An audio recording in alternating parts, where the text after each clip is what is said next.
Okay, this is the first in a series of how to polish silver. First you get just a regular sponge, get it wet, wring it out some, not a lot. This is how to do it with the Hagerty silver foam. I use this a lot.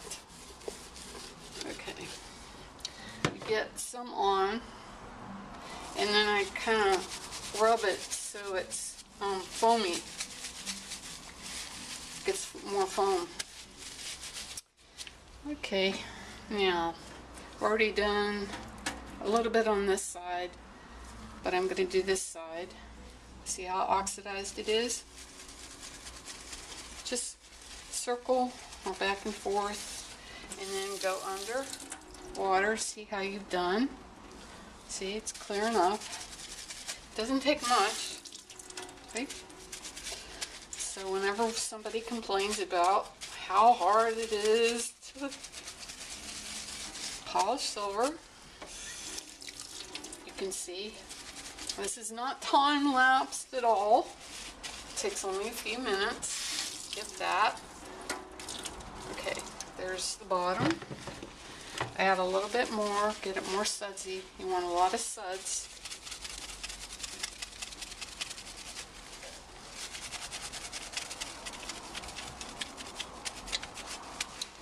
Okay, this is, like I said, the first in a series. This is just Hagerty's. I'm giving you an idea. I press just a little bit. You don't have to press hard. Just, you know, make sure the suds are underneath the sponge. And make sure you get, you know, the sponge just sort of goes over everything. Okay, now we'll see what we've done. You don't know until you... Okay, so there's an area. The bottom's pretty much done. This is actually not silver, it's silver plate. So it's not going to look as shiny as silver ever. This is Britannia metal. And the marks on Britannia metal usually say EP. EP is for electroplate, and then right after that is a B and an M, which means Britannia metal. So you have something that's been electroplated over Britannia metal. Britannia metal is like a pewter. It's made of tin, and of course I can't remember now because I'm doing a movie, but I will remember in a minute. Okay. When things are very detailed like this, but you want to still keep the oxidation inside, so you have a variation, so you can actually see the design. A lot of people want everything clean, so that's why they do the dipping, which I am completely against. No dipping. No, no, no. Don't dip. And I'll explain why in the next video. Partially because what you're doing is removing a layer of the silver when you dip.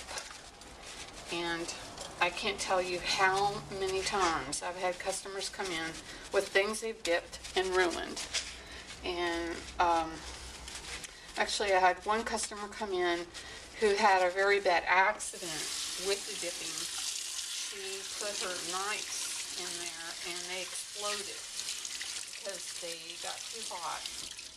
Because, you know, they tell you to heat the solution up. So it's very dangerous, plus it's not good for your silver. Okay, other thing is I dry everything off with the softest towel I can find. I get these at Target.